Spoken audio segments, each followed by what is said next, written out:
Di sebuah kampung kecil bernama Kampung Karangwangi, hiduplah seorang pemuda bernama Ridwan. Usianya sekitar 30 tahun, badannya kurus, rambutnya sering acak-acakan, dan bajunya jarang diganti. Ridwan dikenal warga sebagai pemalas. Kerjaannya cuma nongkrong di warung kopi, main kartu, dan kadang ikut judi kecil-kecilan. Dulu sebenarnya Ridwan sempat kerja di bengkel motor, tapi karena sering ngambil uang kas tanpa izin, akhirnya dia dipecat. Sejak saat itu hidupnya makin berat. Dia sering berhutang ke tetangga dan gak pernah bayar. Ibunya sudah meninggal dan ayahnya tinggal di kampung sebelah. Tapi udah lama gak mau ngakuin Ridwan sebagai anak karena tingkah lakunya. Suatu hari, Ridwan lagi duduk di warung sambil minum kopi, hasil nyolong uang receh dari celengan anak kecil. Di sebelahnya duduk temannya, Jaja. "Wan, lu mau terus-terusan hidup gini?" tanya Jaja sambil ngisap rokok. "Emang gue bisa apa, Ja? Kerja kagak ada, makan susah, duit kagak punya," jawab Ridwan kesal. "Gue denger tuh kotak amal di masjid kampung kita lumayan isinya. Tiap Jumat kan rame yang nyumbang," kata Jaja setengah berbisik. Ridwan langsung nengok cepat. "Serius lu?" Jaja angkat bahu. "Gue cuma denger, tapi ya kalau lu nakat itu urusan lu." Malam harinya Ridwan gak bisa tidur. Uang di kantongnya cuma 2.000, sementara perutnya kosong. Di pikirannya cuma satu, kotak amal itu. Jam 2 malam, Ridwan pelan-pelan jalan ke masjid. Suasana sepi, cuma suara jangkrik dan angin malam yang berhembus. Masjidnya kecil, pintunya gak dikunci, lampu temara masih nyala di dalam.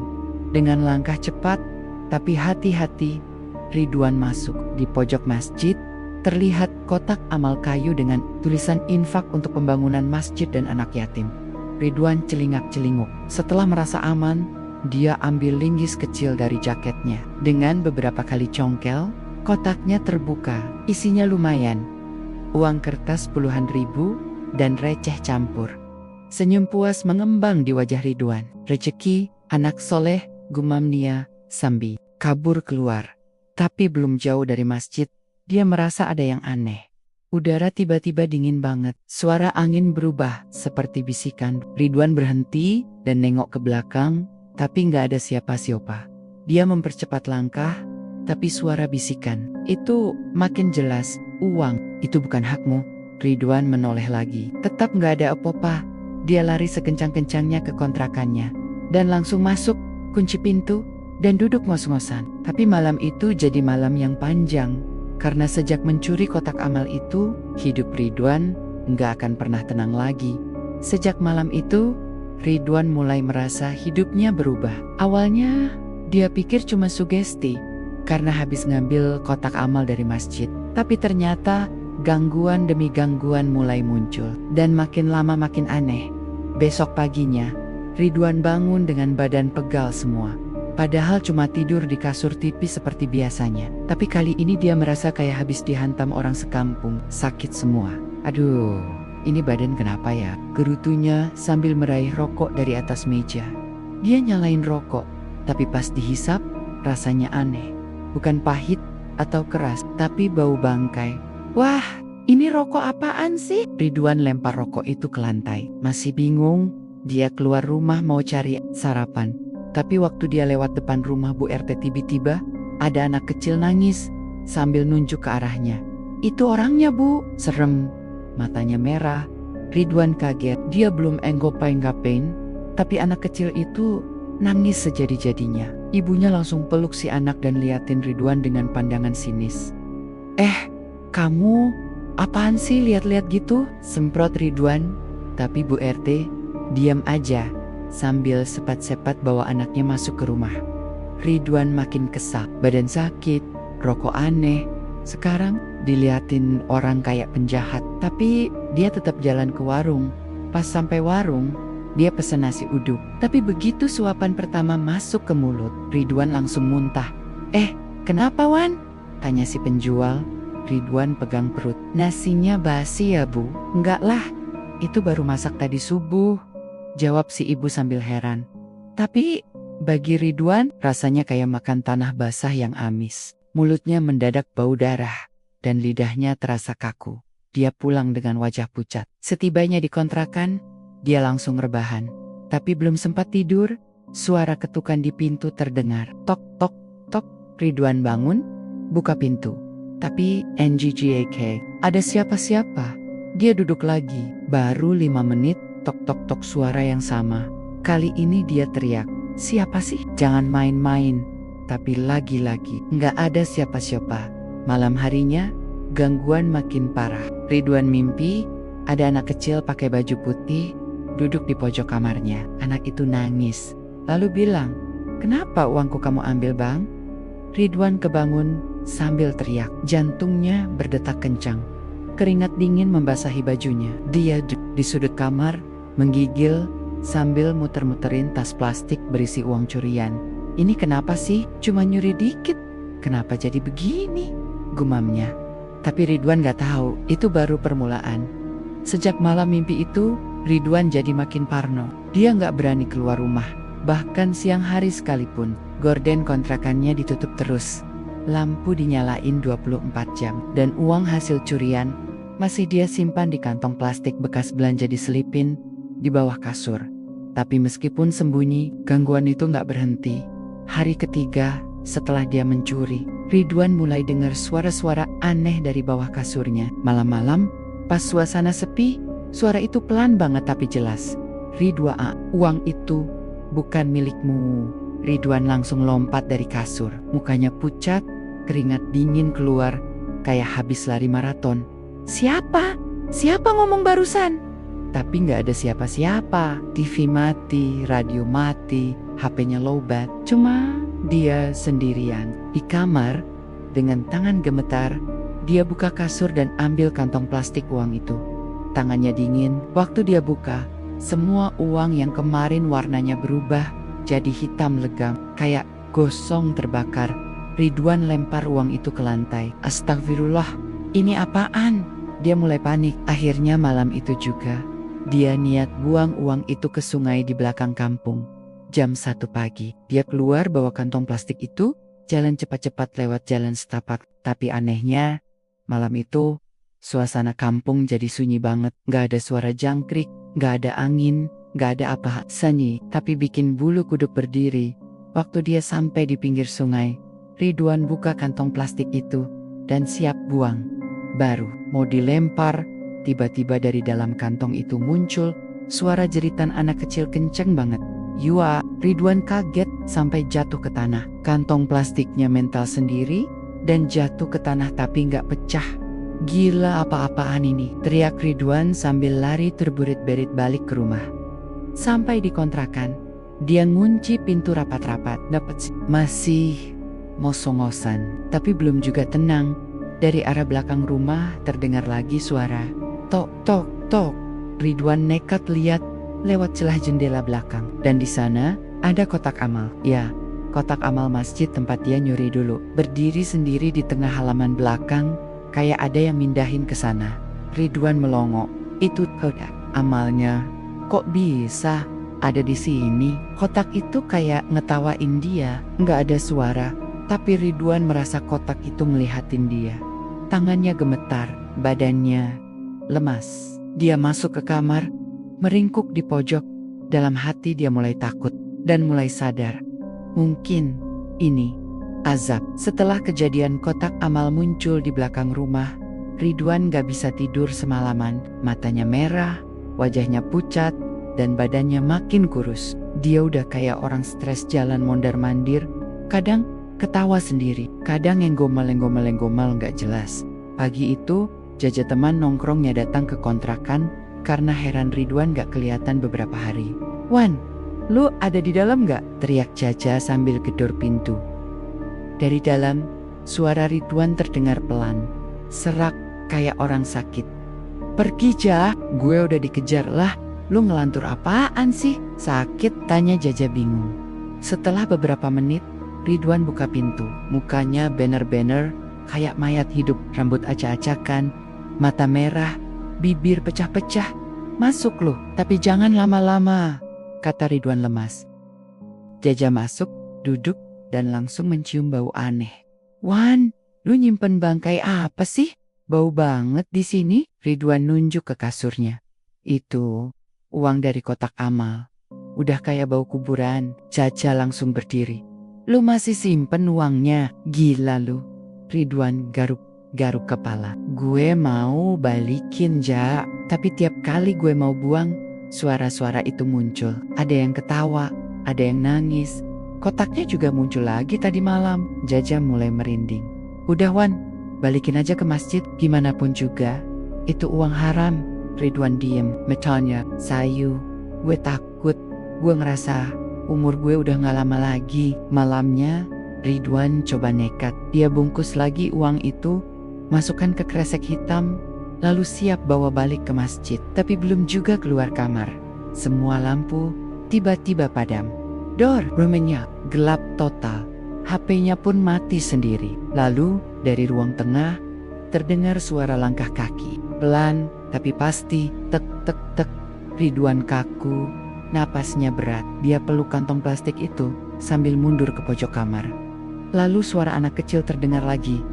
Kali ini jelas banget bang. Kenapa uang aku diambil? Mata Ridwan terbelalak. Maafin abang. Tiba-tiba pintu kamar terbuka sendiri. Angin dingin masuk dan Ridwan merasa kayak ada sesuatu berdiri di depannya. Wujudnya gelap, tinggi, dan di bawahnya ada anak kecil berdiri sambil menunduk.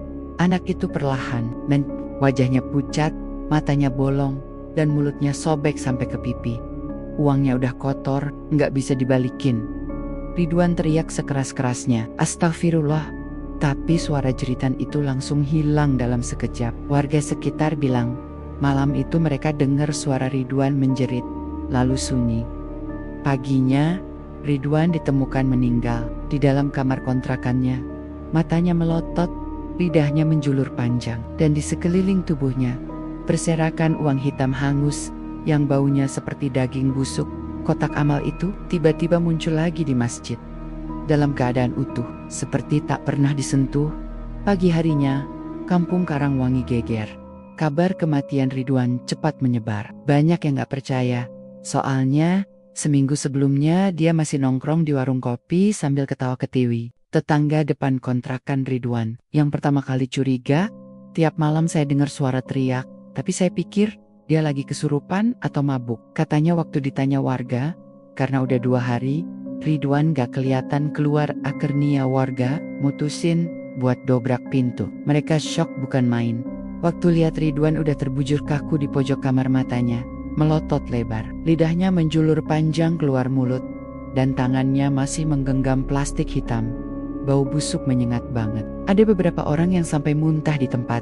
Pak RT yang datang ke lokasi langsung nelpon ustaz dan pihak kepolisian. Tapi warga udah mulai bisik-bisik duluan. Itu pasti gara-gara uang kotak amal yang diambil, bisik salah satu ibu-ibu. Katanya dia sempat cerita ke Jaja. Tiap malam diganggu suara anak kecil, sahut yang lain. Pas kantong plastik dibuka, isinya bikin merinding. Uang lusuh, gosong, dan ada 1 lembar yang seperti nempel darah kering. Uang itu dilempar ke lantai masjid sebagai barang bukti, tapi entah kenapa, uangnya menghilang keesokan. Harinya, malam tahlilan, warga tetap mengurus jenazah Ridwan. Meski dikenal punya banyak salah, tetangga tetap bantu ngurusin pemakaman karena kasihan. Tapi anehnya, waktu jenazah dimandikan, air yang dipakai berubah keruh dan berbau amis, padahal sebelumnya bersih. Waktu dikafani, tubuh Ridwan tiba-tiba kaku dan susah dilurusin. Matanya juga sempat terbuka lagi, bikin orang yang mandiin kaget dan nangis ketakutan. Ini mayat kok berat banget, kayak ditahan sesuatu, ujar salah satu warga yang bantu angkat jenazah. Waktu dikuburkan, suara petir terdengar, padahal langit cerah. Ustadz kampung sampai bilang, ini pelajaran buat kita semua, jangan pernah ambil hak orang lain. Apalagi hak anak yatim dan rumah Allah. Dosanya nggak main-main. Malam pertama tahlilan, beberapa warga yang datang cerita. Mereka mencium bau busuk yang sama seperti di rumah Ridwan. Bahkan, ada yang ngaku melihat bayangan anak kecil duduk di pojok musola waktu mau ambil air wudhu. Sejak kejadian itu, warga jadi lebih rajin ke masjid. Kotak amal sekarang dijaga lebih ketat. Beberapa orang bahkan sering ngaji tiap malam karena takut kejadian Ridwan terulang. Dan sampai sekarang, di kontrakan kosong bekas Ridwan tinggal, kadang masih terdengar suara, "Uangnya, uangku." Sejak kematian Ridwan, kontrakannya jadi sepi. Warga nyebut tempat itu sekarang sebagai rumah angker Ridwan. Nggak ada yang berani lewat depan situ kalau malam, apalagi mendekat. Bahkan siang bolong pun masih terasa merinding kalau berdiri di depan pagar. Pak Haji Karim, pemilik kontrakan, awalnya masih berharap rumah itu bisa ditempatin lagi. Tapi tiap kali ada orang yang niat mau ngontrak, pasti ada aja keanehan yang bikin mereka batal. Ada satu keluarga dari luar kampung yang sempat tertarik. Mereka datang sore hari, ditemani Pak Haji Karim. Istrinya sempat suka karena rumahnya dekat ke masjid. Tapi begitu masuk kamar bekas Ridwan, anak kecil mereka yang masih 5 tahun tiba-tiba nangis kejer. "Ayah, aku nggak mau tinggal di sini. Itu kakaknya serem." Dia duduk di kasur. Semua langsung bengong. Nggak ada siapa-siapa di sana. Besoknya, keluarga itu nggak jadi pindah. Gangguan semakin parah. Beberapa malam setelah itu, warga sekitar mulai ngalamin hal-hal aneh lagi. Bu Rini yang tinggal di depan rumah Ridwan cerita, kalau tiap jam 2 pagi, dia sering dengar suara pintu terbuka dan tertutup sendiri dari dalam kontrakan itu. Kadang terdengar suara langkah kaki bolak-balik. Kadang suara anak kecil tertawa kecil. Ngeri banget. Pak Jaja, yang dulu temenan sama Ridwan, juga kena gangguan. Suatu malam dia mimpi didatangi Ridwan. Dalam mimpinya, Ridwan duduk di pojok rumahnya sambil nangis.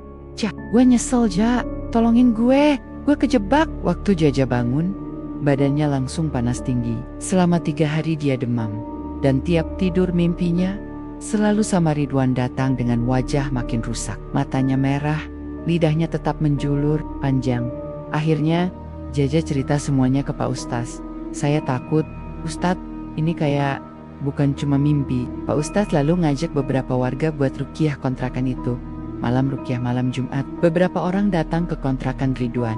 Mereka bawa air doa, bacaan Al-Quran, dan lampu penerangan. Begitu masuk, hawa dingin langsung terasa, padahal di luar udara biasa aja.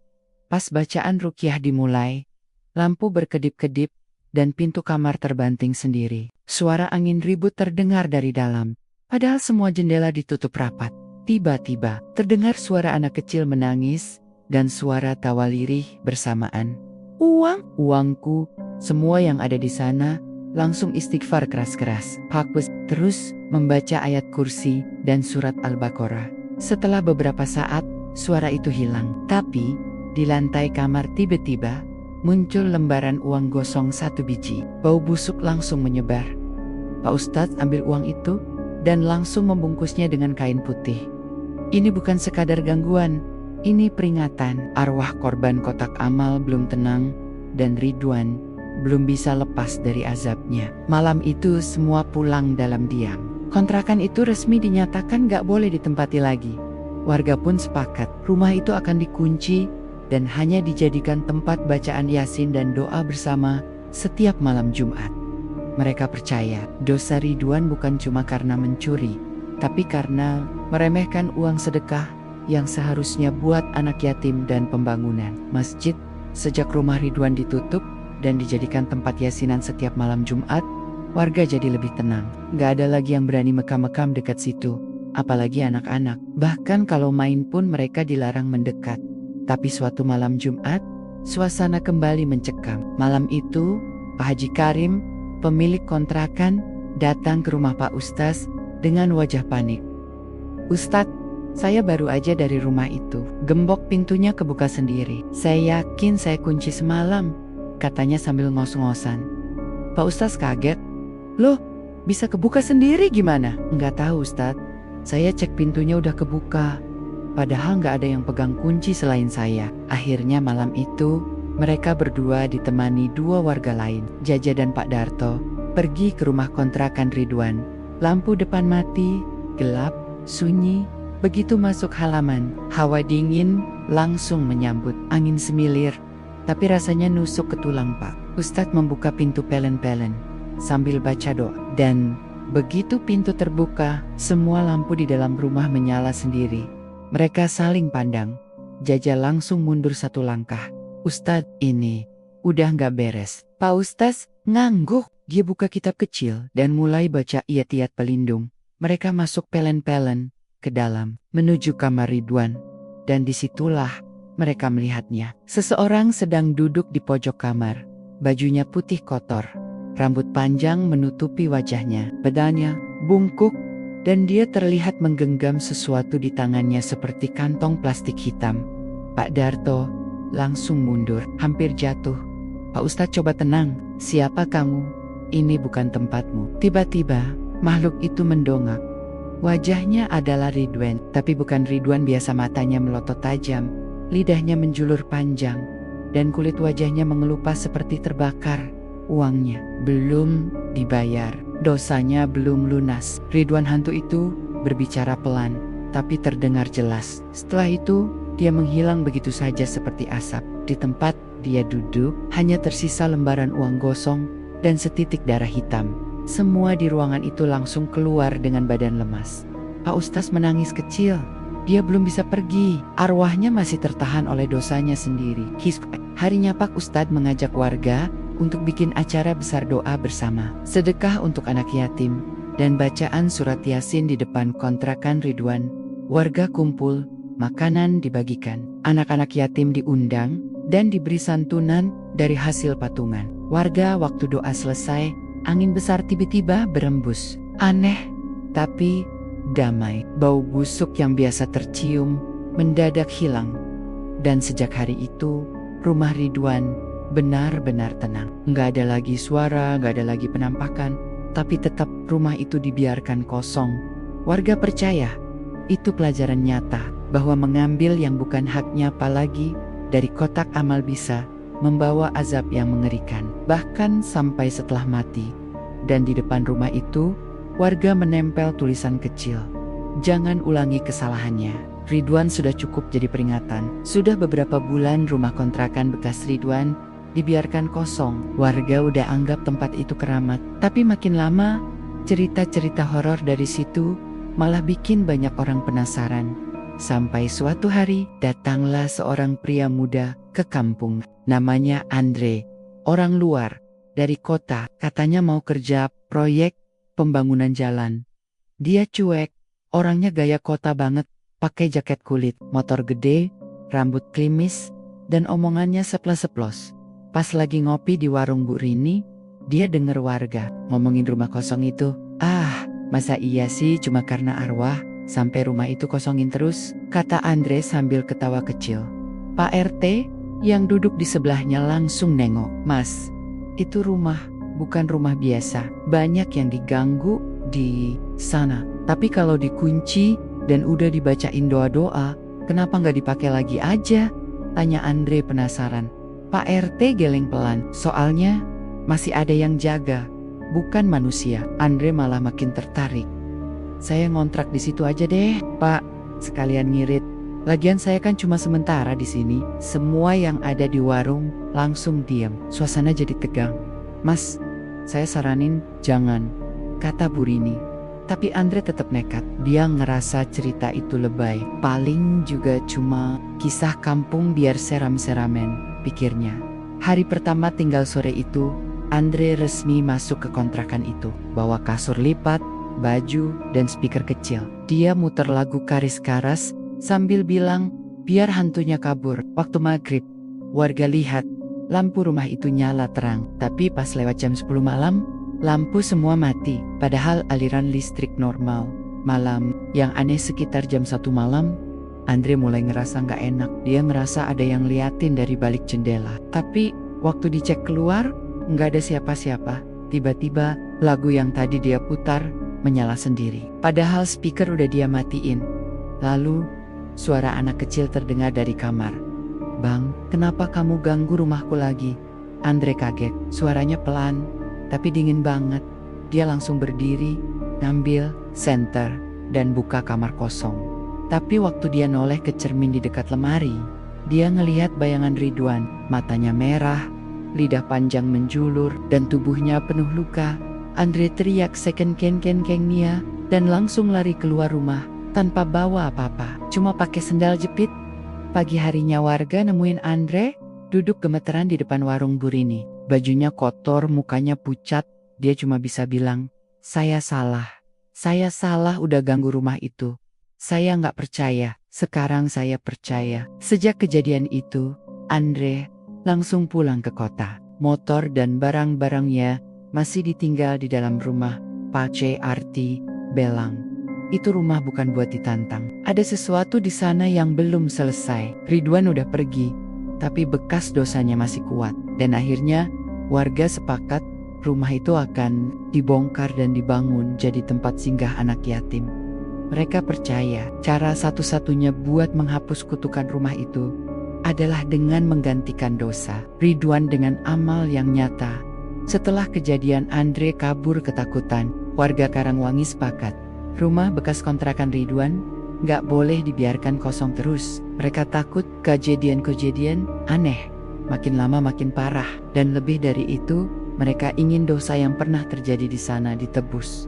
Pak Ustadz, Pak RT, dan beberapa tokoh masyarakat duduk bareng buat musyawarah. Akhirnya diputuskan, rumah itu akan dibongkar dan di atas tanahnya akan dibangun rumah singgah untuk anak-anak yatim. Kalau dulu tempat ini jadi saksi dosa dan kutukan, sekarang kita jadikan tempat ini sumber pahala, kata Pak Ustadz. Hari pembongkaran pagi-pagi sekali, tukang-tukang mulai datang. Warga ramai-ramai bantu, ada yang bawa makanan, ada yang bantu angkut puing. Tapi waktu proses pembongkaran masuk ke kamar Ridwan, sesuatu yang aneh terjadi. Alat tukang tiba-tiba rusak, satu-satu, gergaji patah, palu bengkok sendiri, dan mesin bor meledak kecil meski baru dinyalakan. Salah satu tukang bahkan terjatuh waktu mau membongkar lantai kamar. Dan dia bilang, saya lihat ada tangan keluar dari lantai, narik kaki saya. Yang ada di sana langsung panik. Tapi Pak Ustadz nggak tinggal diam. Dia langsung naik ke atas lantai kamar, baca doa, dan siramkan air ruqyah di setiap sudut ruangan. Tiba-tiba, bau busuk yang selama ini sering muncul mendadak lenyap. Angin berhembus pelan, dan ada suara seperti anak kecil tertawa pelan. Tapi bukan suara seram, suara lega. Pak Ustadz berkata pelan, insya Allah yang terikat di sini sudah dibebaskan. Rumah singgah berdiri beberapa bulan kemudian. Bangunan rumah singgah selesai. Catnya warna hijau muda, dindingnya bersih, jendelanya lebar. Di pintu masuk ada tulisan kecil, rumah singgah amanah, tempat perlindungan anak yatim dan duafa. Hari peresmian, semua warga kumpul. Ada makanan, ada pembacaan doa, dan ada anak-anak yatim yang datang dari beberapa kampung sekitar. Waktu doa selesai dibacakan, seorang anak kecil mendekati Pak Ustadz. Pak Ustadz, semalam aku mimpi ketemu kakak-kakak dan abang Ridwan. Terus bilang makasih. Pak Ustadz menunduk, matanya berkaca-kaca. Alhamdulillah, semoga dia sudah diterima dan dimaafkan di sana. Akhir cerita sejak rumah itu dibongkar dan jadi tempat amal. Gangguan-gangguan hilang, warga kembali tenang. Kontrakan Ridwan kini jadi tempat penuh tawa anak-anak yang dulu haknya pernah dirampas.